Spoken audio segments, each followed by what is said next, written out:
So picture this. It's the day of our elementary school's first ever Battle of the Books competition, which is a reading competition where students answer questions about books they've read. The library is looking way cooler than usual, with tables set up and decorations everywhere.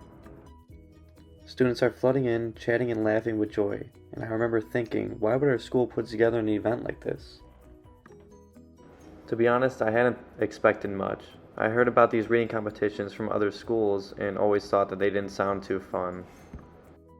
But as I was walking, I was hit by this wave of energy and excitement. All the other students were just as excited, talking about their favorite books and just having a good time. As the teachers were setting up, I felt this genuine feeling of pride since I put in the time and effort to read the required amount of books to attend the competition. I mean, don't get me wrong, I was just a spectator since I hadn't done the required amount of quizzes to compete, but my friend and I scored perfect front row seats to watch the others compete. The librarian calls out for the team leaders of the few teams present to report their rosters and which competitors are on which teams. Once the report outs are done, the room comes alive with conversation and the library fills with the buzz of excitement. The competition starts and two teams pull ahead quickly. It's clear they're the ones to watch as everyone else is struggling to keep up. The librarian announces that this is the last question and whoever gets this one wins. A few long seconds slowly tick by as each competitor thinks what the answer to the final question could be. And just like that, a student from the blue team shouts out the answer. The librarian says, "Blue team wins," and everyone erupts with excitement. Everyone was clapping and cheering, and I never expected it to get this exciting.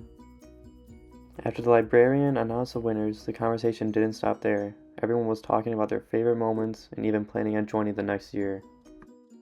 I came to realize that competition was much more than just some school event.